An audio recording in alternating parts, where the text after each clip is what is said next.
All right, welcome back to a brand new video of the Targeted Individual Program, Targeted Experience. I see some flashing lights going on up there. Let's see. They keep sending me subliminal message, particularly in your predator department, using the sirens whenever I walk towards the door. It's interesting too because they started using Pam today again. She's wearing a black dress. And every time I go step into the foyer, she comes out of the kitchen, right? And there's one point when I was going in the kitchen to wash the dishes, and she stepped out into the foyer, and she went towards the door. And I look at her like, "What are you doing?" Because she's just standing there. And I looked at her like, "What are you doing?" And when I asked her that, she went in and she turned on the foyer lights, and I'm like, okay. So what I've been doing lately is that whenever we're being microwave, and particularly when she starts doing certain things, I just ask her, "What are you doing?" And I say it in a very stern way, in a very stern voice, so that so that she'll, hopefully wake out of that condition and that trance that they have her in. All right. Same thing with my daughter today. We got to the building, and I had got her some. I bought her a sandwich, an ice cream sandwich.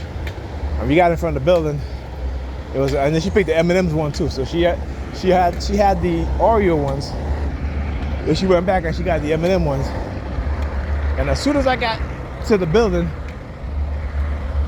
she turns to me and she pushed the sandwich in my face and like, "Do I want to bite?" I'm like, "No, I don't want to bite of your sandwich." So when she does stuff like this is when I know that whatever subliminal message they're trying to send, right? First they want me to stay, then they want me to go. Again, it's the same shit over and over again. But I stayed because I had to take the kids to the doctor today. I wanted to do it early, but I woke up late. And since Alyssa wasn't going to the boys and girls, because Ethan has Fridays off from summer school, she decided, I guess, that she's going to be off too. So, I woke up around minutes to 12. I got some good sleep. And tonight also, so Pam was like, so I said, "I'll see you guys tomorrow." She's like, "Oh, you coming tomorrow? That's your weekend." I'm like, "Oh, really? For the past couple weekends, you have been calling me, asking me if I'm coming over. Are you coming over?" So I said there, so I turned it back on her. I said, "Why is it that now it's like an issue, whereas before you calling me when I'm home on not my weekend for the past couple weeks, asking me if I'm coming over.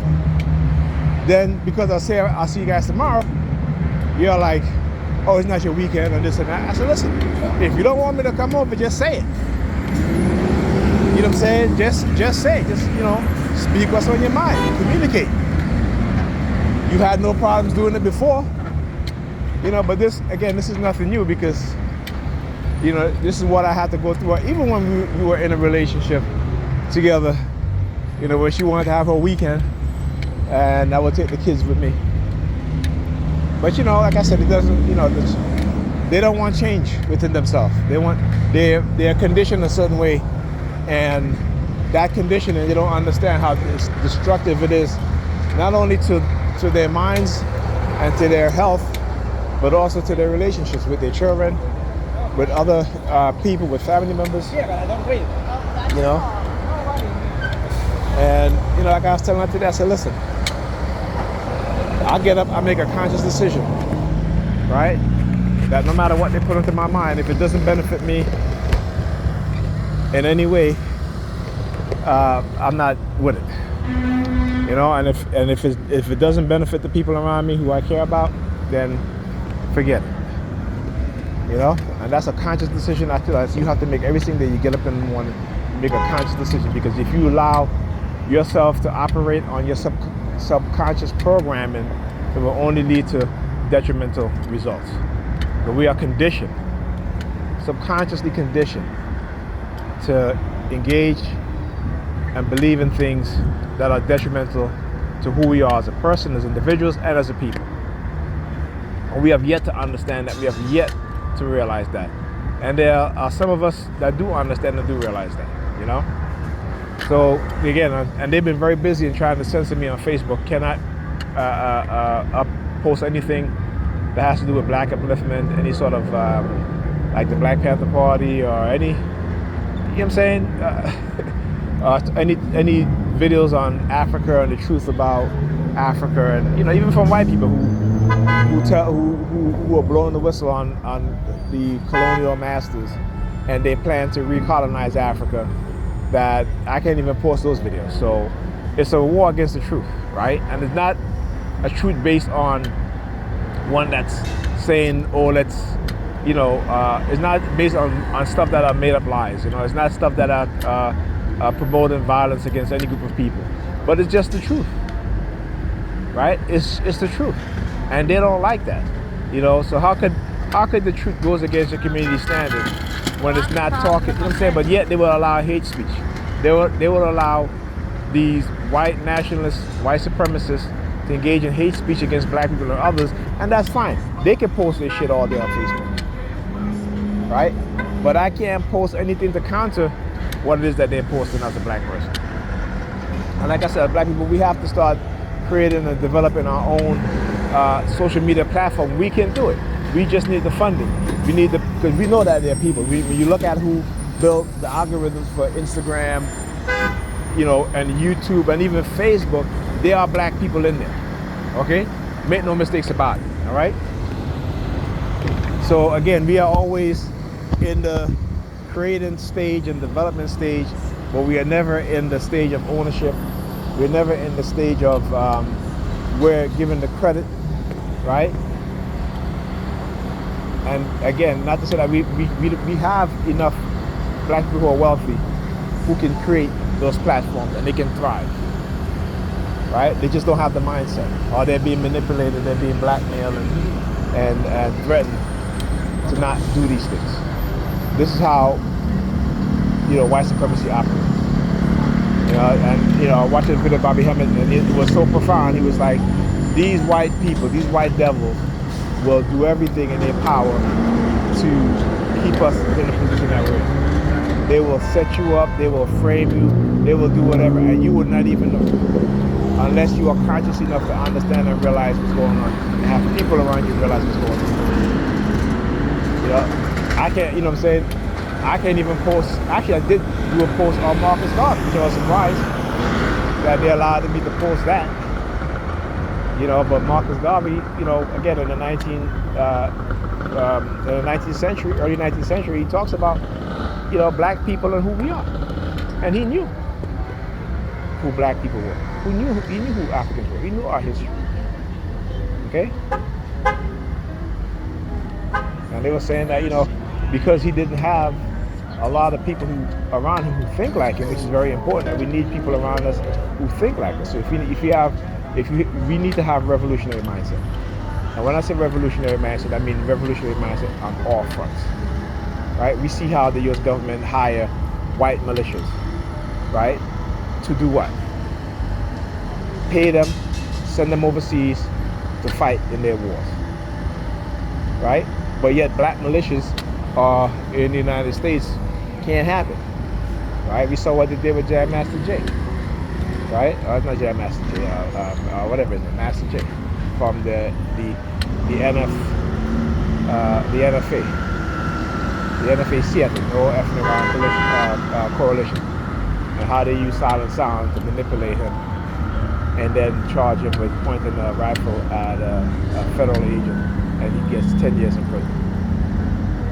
Right? Because we're ignorant of these technologies. We're ignorant of these things because we don't know, right? We engage in as if we're so intellectually and so woke, right? But when it comes to dealing with technology to control us, all of a sudden, we don't want to talk about these things. Social media platform, which has been proven, used to weaponize against black people, weaponize against a political candidate. We see how that works. But we don't think that affects us. Right? We don't think so. Right? We don't think, oh look, yeah, the NYPD, they were showing up today too, man. But now here they are again. Anyhow, but yeah, so social media, Instagram, we see how they use these platforms to engage in psychological manipulation. But yet we never think that we're being manipulated, and that's part of the psychological manipulation, to make you think that you are not being manipulated, to make you think that you are making your own decision. And to be honest with you, most people in this society don't make a lot of decisions that they make of their own free will. It is preconditioned and it is conditioned into them, whether it be through media, television, social media platforms, whether it be through social interactions, right? You're not. We're not. We talk about free will. There's no such thing as free will. All right? There's no such thing as free will. Okay? So when you hear people say, oh, about free will, don't believe that nonsense about God give you free will. God didn't give you no damn free will. Okay? That job that you're working 12 hours or whatever, so you can afford that nice car, or you can buy a house, or have you. You think you're doing that out of free will? You're doing that out of necessity. You're doing that out of wants. You're doing that out of, because again, of how this society, in this society, how you are treated when you have those things. Right? You engage in certain behaviors not because it is of your own free will, but is it because you have a preconditioned set of ideals, beliefs. Right? You walk into a store, the use of colors to manipulate your senses, your emotions, to get you to purchase certain things. Right? You're not doing it out of your own free will. Because if you was doing it out of your own free will, they would paint the walls a certain color, a neutral color, and then you make your own decision. But no, everything that we do is psychology is used to manipulate us. So we are never making decisions that are based off of our so-called own free will. We are making decisions based off of somebody else's will upon us. Those who have the knowledge, those who have the ability, the technology, the know-how to manipulate us into believing, into buying, purchasing, into behaving a certain way, into thinking a certain way, into believing a certain way. Right? So when you start to think about these things, you begin to understand how it is important it is for you to become conscious and understand these things. Understand that when you're making a decision. And let me tell you something, right? For example, if I'm watching anything that has to do with black upliftment, why is the New York Press Department always using their sirens? But then they want you to believe that when they're talking to me, it isn't because of, the fact that they see me as a potential threat, or they see you as a potential threat. Right? And I was thinking earlier, and I said, there's a reason why, or there's a topic on I watched a video of Umar Johnson, and this black guy was criticizing Umar Johnson. He was like, well, his niece is marrying a white man. And I'm like, okay, so what? But because he lacks the understanding and the foresight of what white supremacy is, that when you are pro-black, they will send white people to infiltrate your family, to turn your family against you, right? And understand that it is in white people's nature to engage in such behavior, to disqualify you, because if you get your family to love themselves enough to where they want to have black children and build up the black community and be in the black family, not to say that they can't date other people, because I always say, go where you want to and appreciate it. But understand this, that most likely, if you are a black woman or a black man and you're dating a person that is non-black, most likely they're fetishizing you. They're calling you exotic. They're using you for for what they perceive as whether it be a sexual progress, whether it be that exotic look that you hear many white people, particularly white men, say about women of other cultures, particularly non-white women. These are coded words for fetishization of who you are as an individual, as a person. So they're not looking at you as a human being, because again, when they get into a relationship, it is always, particularly with non-white people, is always that of a master slave mindset. And yeah, you may not be physically enslaved, but when you're in that bedroom, they're going to call you certain names as if you were enslaved. And they're going to say certain things to you as if you were enslaved. Okay? So we can't forget that. So, if you date a white person and they see you and they don't use those type of terminologies and those sayings, and they appreciate you and they're working to tear down this white supremacy, I have no problem with that. It's those that want to fetishize you, then you want to act as if they are better because they may have money. That's where I have a problem. Talk to you guys soon.